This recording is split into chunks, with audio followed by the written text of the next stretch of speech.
Hey everyone! In today's Let's Be Frank, we're looking at a unique early access game called Mini Healer. In this game, you guessed it, you play the role of a healer, but the twist is that you're also the party manager, in a sense. Your equipment, skills, and more are going to affect the party as well as your own abilities. The game consists of boss fights primarily.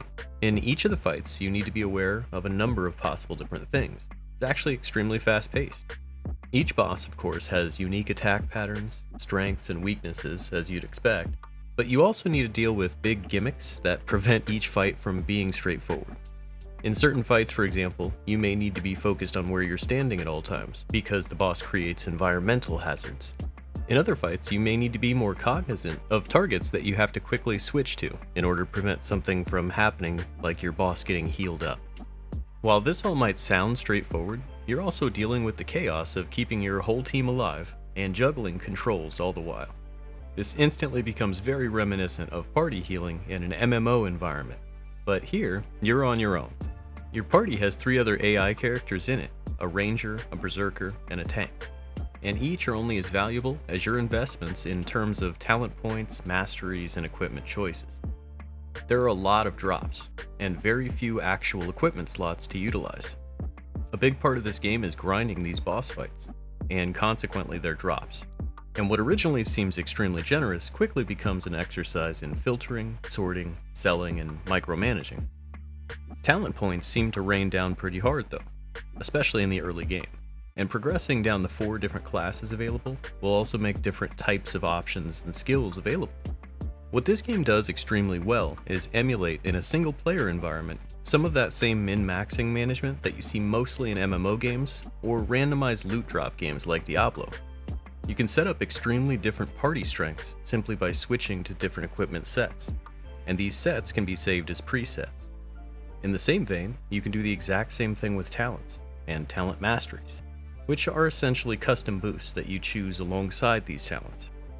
Get everything set up the way that you like it, save it, and you can easily reset everything and do it all over again. Just like with equipment, you can end up with a vastly different outcome. Skills are unlocked by progressing through the different levels of each class tree.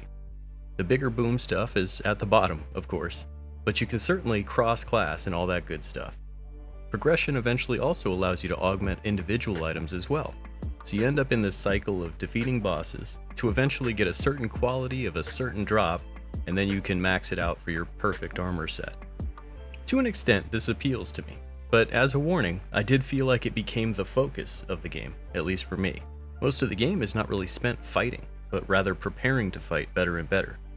If you're going to go into this game for the action, those sequences are there, and they're actually pretty intense, but most of your time is spent in menus at the Haven, and eventually you wind up grinding most of these bosses. They become progressively easier as you get more and more powerful. Each of these bosses actually has different difficulty settings, with a different loot table for each difficulty. Defeating them once allows you to see what they can drop, and you hope you get perfect quality items, which are the best version of that type of item. Making things more complex, you can also add a bit of chaos into the mix with these purple gems, which give you the same fight but much harder, with bigger rewards. The different difficulty settings and these Chaos Emeralds do a little bit to hide the fact that there's a limited number of bosses overall, but this does allow the game to do a lot more than a single fight with each boss. But at the same time, there's a grindy feel at play here that becomes more and more apparent, whether you end up doing it for gear or for experience. While that isn't always a problem, I felt like I'd mention it here. That said, learning each of these bosses is going to be reminiscent of Dark Souls for some.